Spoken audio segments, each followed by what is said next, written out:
Good afternoon and welcome to the June 3rd, 2014 meeting of the Glendale Housing Authority. Now we have the roll call, please. Authority members: Friedman. Here. Mincy. Here. Here. Caro. Here. Nanyan. Here. Weaver. Here. Chair Najarian. Here. May we have your report? Agenda for the June 3rd, 2014 regular meeting of the Glendale Housing Authority was posted on Friday, May 30th, 2014 on the bulletin board outside City Hall. Thank you. The next item? Next item is approval of minutes. So moved. Second. With no objections or corrections, the minutes will be approved as submitted. The next item? Next item is oral communications. No cards were submitted for this portion. Cards. We will close oral communications and move on to the business agenda. On the business agenda at 6A is Director of Community Development regarding Housing Choice Voucher Funding Update. At 6A1 is a motion to note and file the report. Thank you. Mr. Ochoa.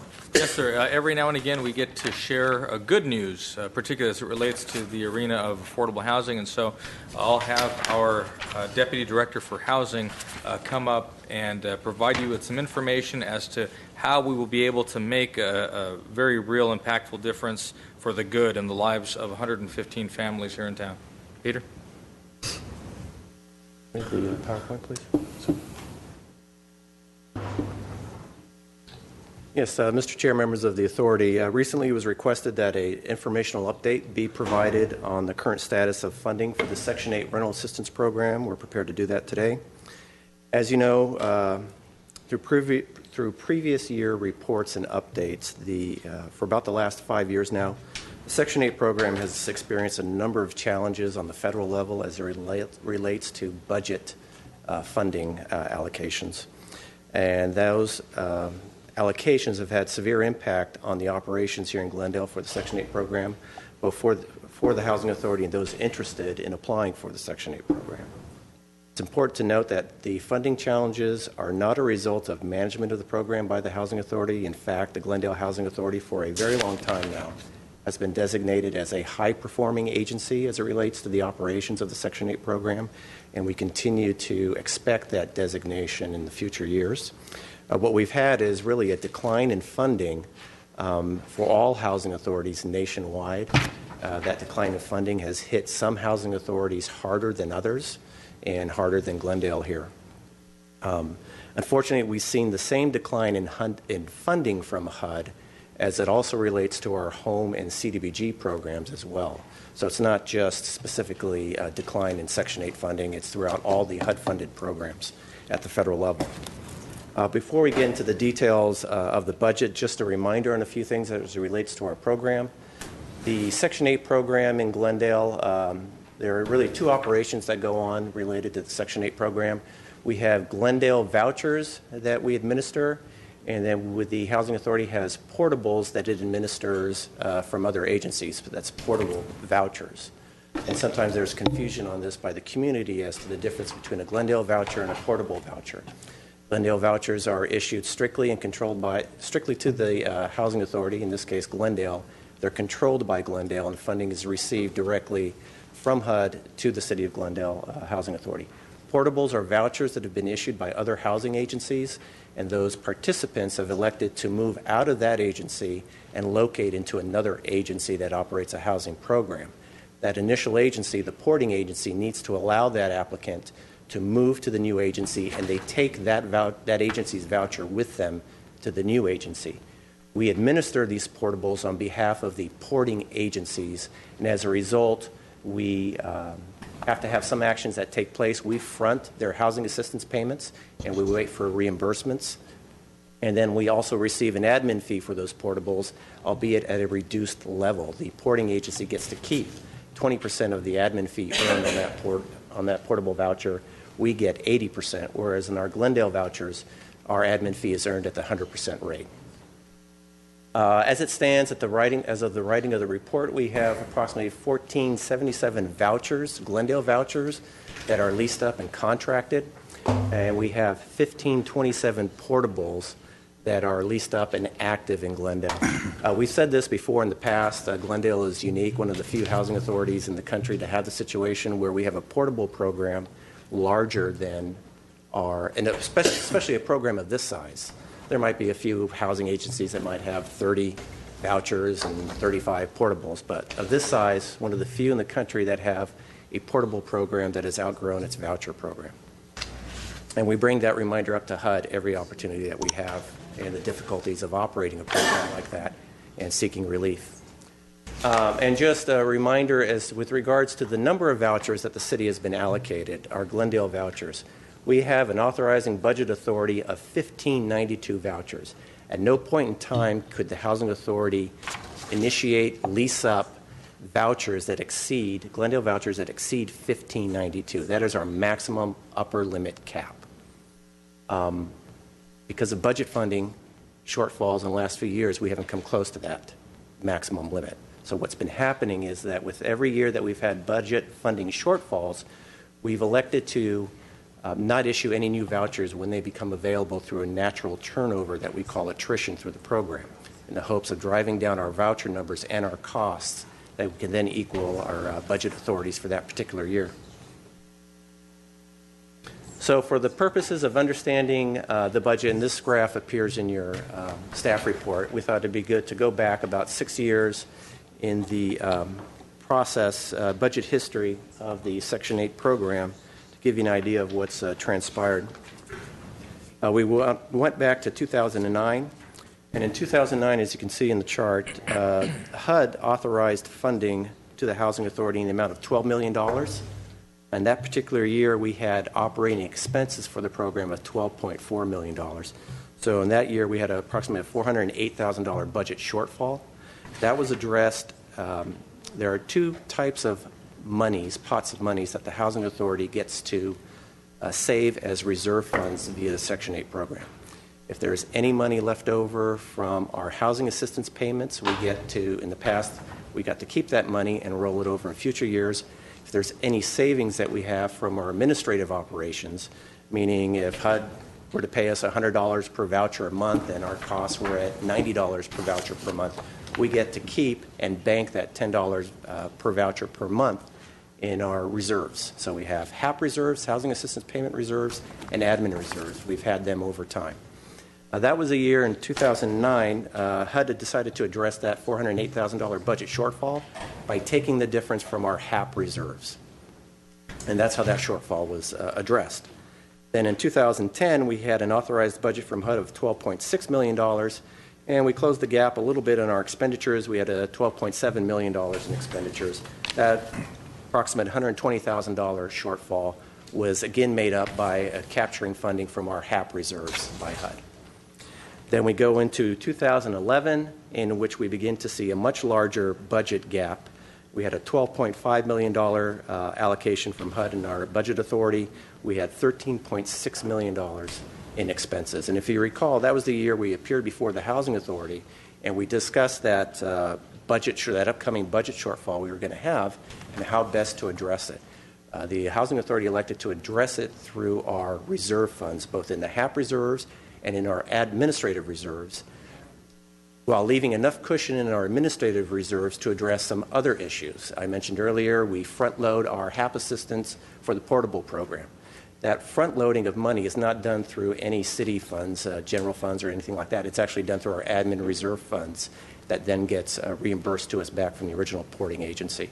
So at that time, the authority had set some limits as to how much we should dip into for budget shortfalls, how much should be kept as a reserve in case of to be able to balance our books on a monthly basis, and any other federal issue that should pop up, and it would be the federal shutdown is when that reserve came in handy. So with that, we had a $1.1 million budget gap, and that was made up by taking our remaining HAP reserves, about $700,000 at that time, and then starting to dip into our admin reserves, and HUD did that by the amount of $500,000. And then in the subsequent year, we had a $13.6 million budget authority and a $13.5 million budget expense. And you started to see a little bit more connection between those two columns there.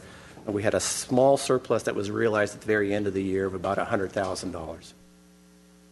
And then the roller coaster happens again in 2013. And what you began to see is the first year of sequestration kick in. We went back down to about a $12.6 million budget authority, and again to a $13.8 million total expenses. And what was done in this particular case is that HUD began to see this across the nation as becoming a problem, and with sequestration being the first year of sequestration, was concerned about future years and operations of housing authorities. What they did is they put together a national audit team to identify housing authorities that had these large budget shortfalls. And they went in and they audited those housing authorities, and their intent was to come up with remedies to address the budget shortfall through efficiencies on the operations of the program at the housing authority level that would help address this shortfall. They came in to Glendale, took a look at everything, and in the end came back and said, we actually have no recommendations for you. You've done it all that you can do. Everything you've done is at its absolute minimum that is authorized under our procedures. There's nothing you can do. That particular year, in the first year of sequestration, HUD set aside some money to help these shortfall agencies. And then what they then discussed with us at the staff level was that, we've got this pot of money that's available for shortfall agencies, but we noticed that you have this really healthy admin reserves. And we don't know if you really are worthy or have the need to apply for this NOFA. And we went back and forth, lobbied with them, and argued with them that the administrative reserves were not addressed in the NOFA. And it's not something that HUD could take into consideration. It was money. HAP reserves are really controlled by HUD to address certain agencies that were really bankrolling large amounts of money over time and not spending their HAP reserves. But administrative reserves are money that we've earned and that they necessarily really can't touch as long as we continue to use them for administrative reasons of the Section 8 program. And we argued back and forth is that we weren't prepared to fund this gap or recommend funding this gap using our $1.1 million in administrative reserves that we've earned. HUD went back, took a look at their language in the NOFA, and then finally came back and said, you're right, you have the ability to apply. And so we did, and we got that entire $1.1 million reimbursed by HUD by the end of the program year. So then what then starts to happen is that you start to see some results of that in 2014, is that we have a $13.8 million budget authority from HUD. And finally, we see a situation where we have a little bit more of a significant savings that has taken time to achieve. We've said this before, operating the program is like, for Section 8 is like steering a ship. It takes a long time to turn, to react, a long time to get back on course. That's the same for the way HUD operates the program. HUD might send out fair market rent comparisons, and in times where we saw that the rents were actually lower than what HUD was publishing, we began to see our minimum rent standards have to go up because HUD numbers were going up. Over the last 2 years, we finally have seen HUD start to correct some of their rent numbers so that our costs can now go down, and you start to see a reduction in our overall cost for the program. So with our overall costs of estimated at $13.5 million, we now saw an opportunity that there might be able to have some movement within the Section 8 program. We consulted with HUD, we consulted with our finance staff, and they all agreed there was this estimated surplus to be had at the end of the year. And with that, staff decided to be able to issue vouchers, new vouchers from our existing allocation out to those people on the waiting list, a limited number. And we've done two things. We're looking at issuing in total about 165 new vouchers from our existing allocation. That 165 total is going to make up of two parts. We've already done this. We've absorbed 50 of our portable vouchers that we discussed earlier. That is an immediate way to boost up your budget numbers and absorb funding and reflect that funding. If at any time when HUD starts to look at next year's budget, they take snapshots of previous year's budgets. And their snapshots I've never defined. It might be between January and April. It might be between a few number of months. You can't necessarily, we've learned over the years, you can't necessarily rely on taking some additional money and hoping to lease by the end of the year because HUD is now looking at maybe the middle of the year. And so there have been some authorities that we consulted with where they've taken, and it's not just unique to Glendale, other housing authorities have received an increase in their funding as well. They're in the same situation where they've been driving down their costs over the year. They've now realized supplemental funding. a lot of these other housing authorities, rather than going through the difficult process of pulling people off the waiting list and then hoping that they will then contract up before the end of the calendar year, simply took that money and took all of it and used it to absorb all ports that they could. And that's an immediate reflection on their budget numbers that they're expending. Because it's been so long since we've been able to pull people off the waiting list, we've decided to address it two ways. We are absorbing 50 portables to immediately have, and it was effective June 1st, an impact on our budget expenditures, just in case HUD were to use this month to take a look at and forecast for future budget years. And then we're electing to issue the remaining 115 vouchers from those on the waiting list. We've already pulled about 130 people off the waiting list, and we've begun processing them. As I mentioned, it's very important and we've been communicating this to them, that they lease up as quickly as possible. The sooner the better. But they're going to have a challenge as well in doing that. Some of the applicants at the top of the list are ones that have called for, or at least identified themselves as having unique preference points. Those need to be verified. Some can be verified, others can't. They're placed back on the list. Some are no longer interested in the program. They have to, once their preference points are approved, then they go through the process of qualifying and providing all the documentation.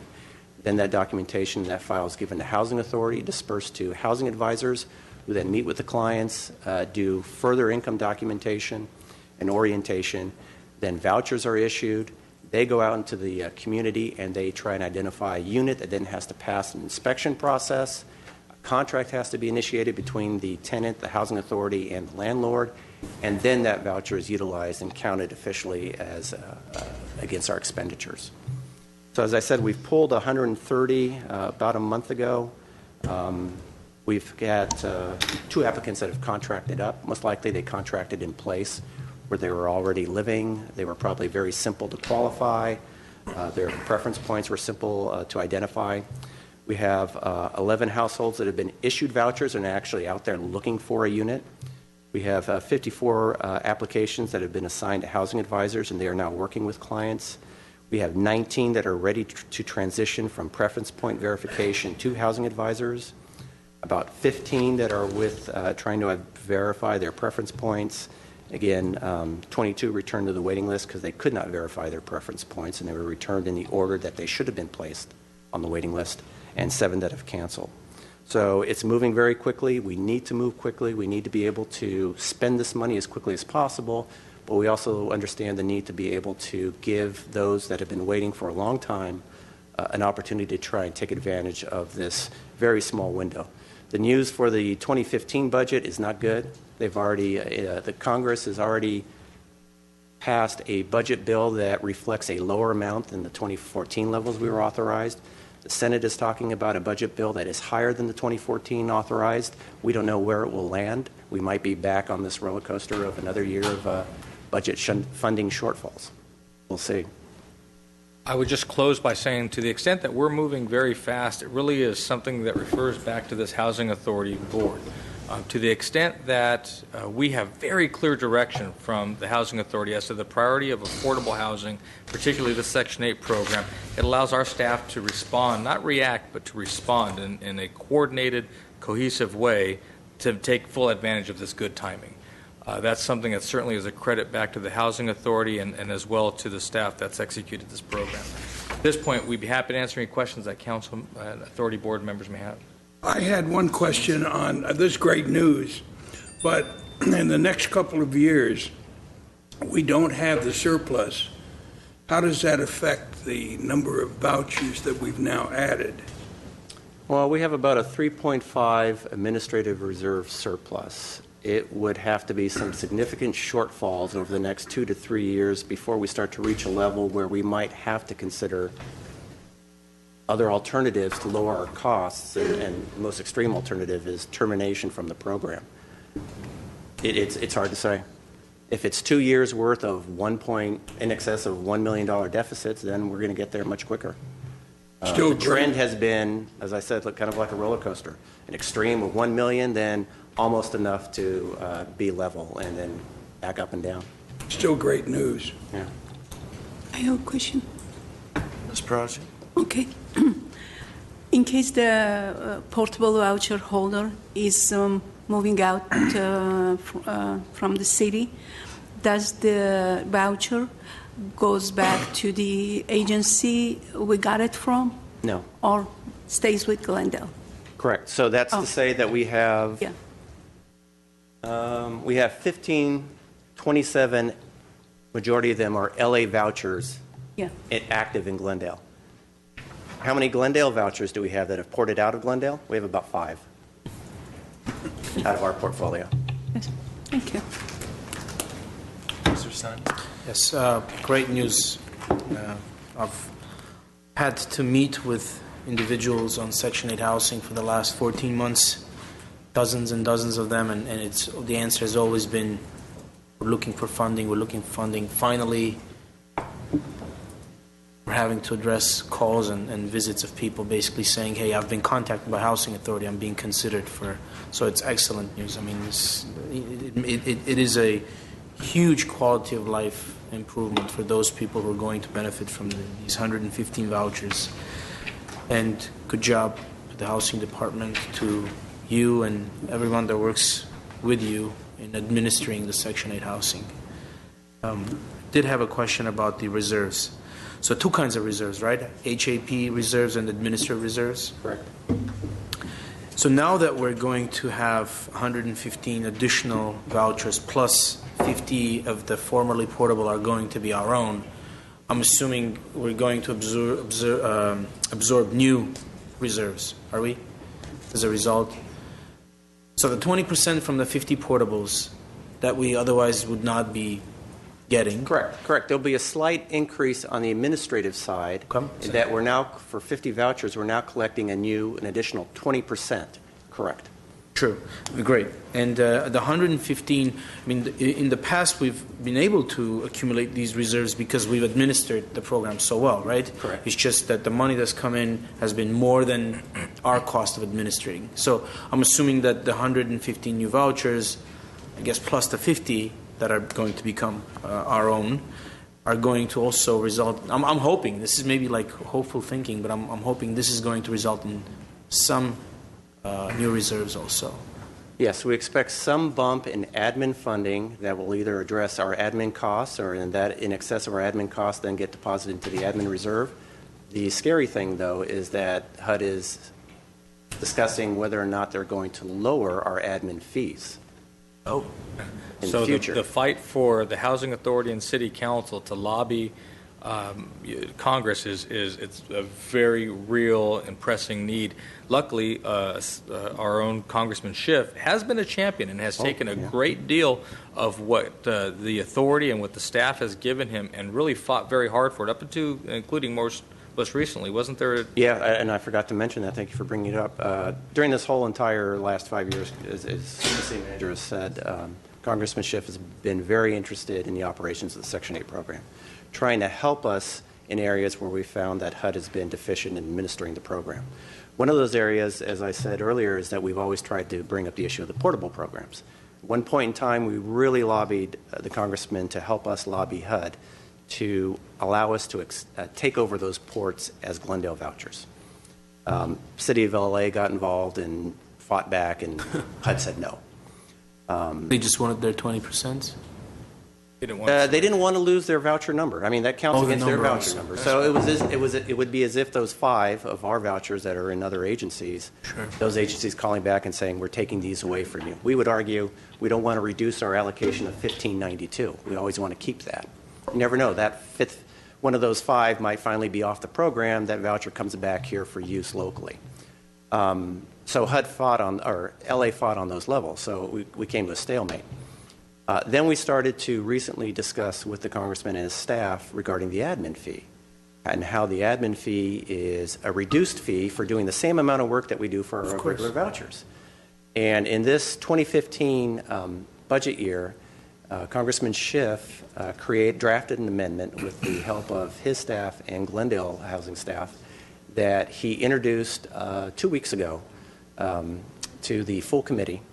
There was an interesting debate on it, and the chair of the subcommittee, who was a Republican, the vote went along party lines, at first indicated that he would not support the amendment. and indicated that the future of the amendment, if it went to a vote, would be bleak. And what the amendment was to allow us, instead of 80%, to allow us to be able to capture a little larger number than 80%.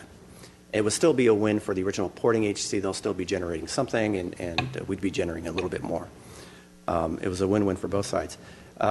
We had a couple of congresspeople from up north that also spoke in favor of the amendment, and seeing that discussion and support, then the Senate chair then said, well, I'd still like you to withdraw the amendment, but I promise that we will put some language into the final bill that allows HUD to take a look at this issue a little bit more closely without authorizing funding for it and to come up with some solution for it. So that was a compromise. And that was the first time we've really gotten as far as that level in getting and proposing something and getting it almost approved into an amendment. The other side of it is, although we didn't get the exact language approved in the amendment, we did get in the amendment a language that says that HUD will definitely look at this discrepancy in funding on the port side and work with both Republican and Democratic leaders, which Schiff will be on that panel, to look and coming up with a solution. So he's been very active. That's just a real recent event on that. And thank you very much. I forgot to mention with regards to Housing Authority staff, the entire staff has really been working very hard on making sure that the program runs as efficiently and smoothly as possible.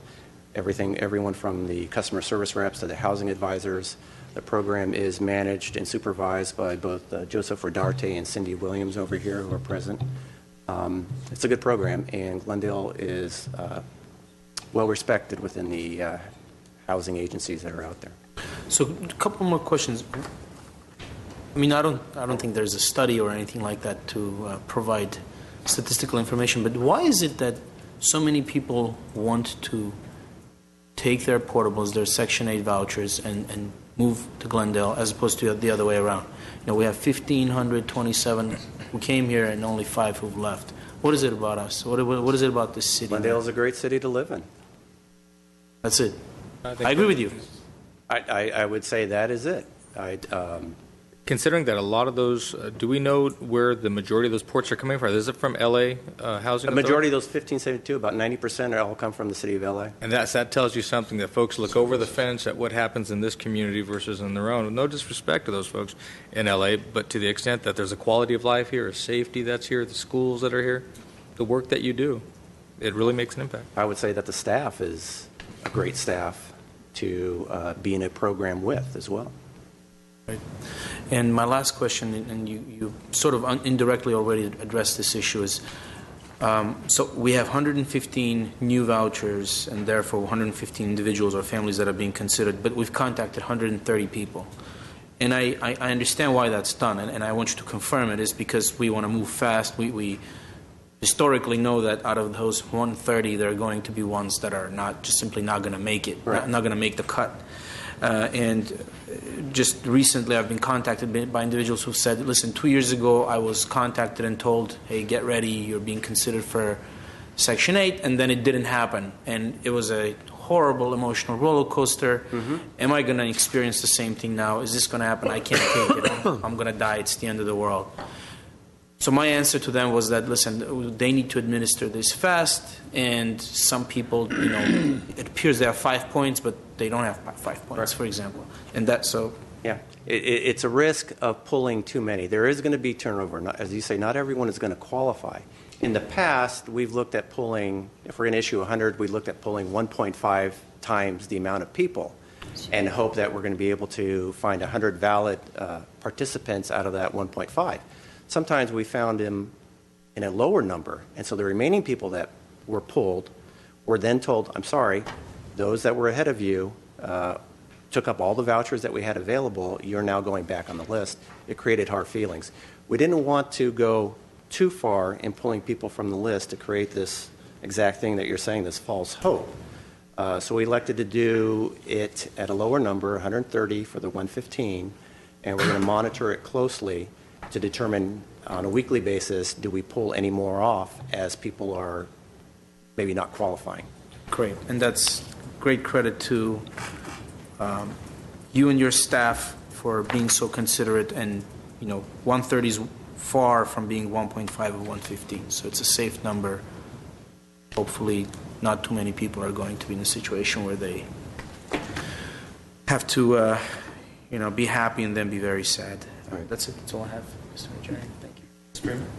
Well, first of all, I want to thank your staff, and it's clear from hearing your presentation that it's not just that your staff and you are administering this program very well, but you've really gone beyond to go out and try to bring more funding in, and that shows a lot of dedication. So thank you for that. I know the community is very appreciative of your efforts.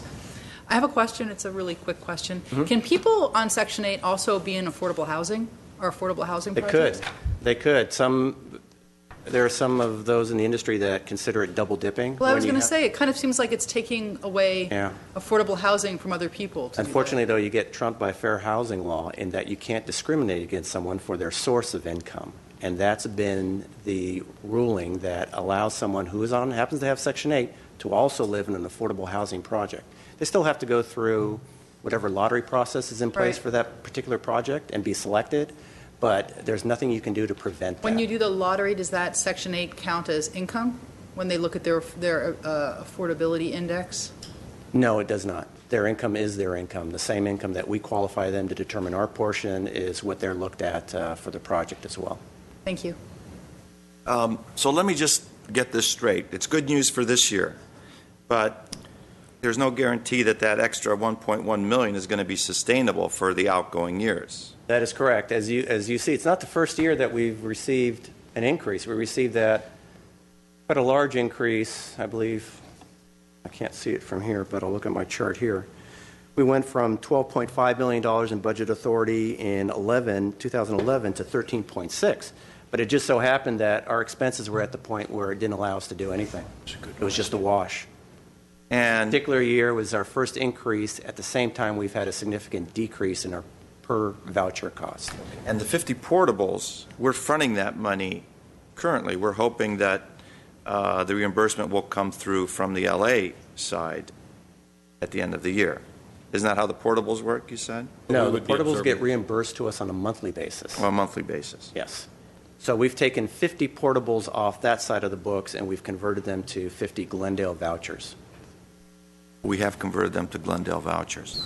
What do we do if the funds don't continue? Through attrition, do we lower our expenses, or? We go back, our expenses are, for the most part, But attrition as is low as not they that can great be. anyway. It's the attrition's about 20, 30? Lately, has been about 9 to 8 a month Right. in turnover. And also reserves, right? That's Right, why I was and so asking you those balance questions attrition about with reserves. the way we've been doing it the last 5 years. So what are our balance of both. reserves right now for the HAP? We have 0 in HAP reserves. We have $3.5 million in administrative reserves. And there's no problem with dipping into the administrative reserves to fund HAP? When it's our option to do that, we're allowed to do that. So that's done through the budgetary process. I mean, the option at some point was to increase staffing in housing because we have extra money in the administrative funds. I don't follow the question. I'm But we sorry. get a certain amount. We're building administrative reserves. Correct. The administrative reserves are money that we're getting to administer the program. Correct. But we're not spending all that money. No, we're not. Rather than having 15 employees, we're keeping it down to 11 or 12. We've not gone on a hiring binge That's- just because we've had these reserves. So- No. So that's the point. No. We have used it, though, for certain administrative operations we felt have been necessary over time, but not to the point where we feel that the caseload is heavy for each advisor.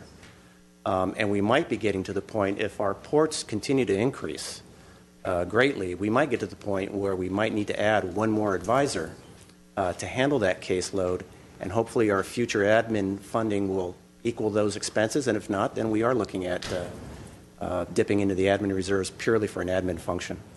So this is where frugality and efficiency in the administration of the department really has paid huge dividends. Yes. Definitely. For all of us. Okay, that's great news again. Now I understand it a little bit better. At first it was just good news. Now it's good news with a clear understanding as to how it all turned out. Are there any other? This is a report and receive and file, if I'm Yes, not mistaken. Move 6A1. Second. Second. If there's no objection, it'll be approved by unanimous consent. Next item.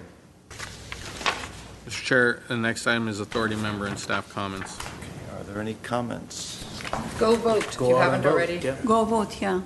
I'm coming from precinct. We had 1,300 people on the roster. 40 people have showed up, and some just absentee ballots. That was all in that precinct. Please get up and go vote. Thank you. Okay, is there a motion to Move we adjourn? adjourn? Second. We are adjourned.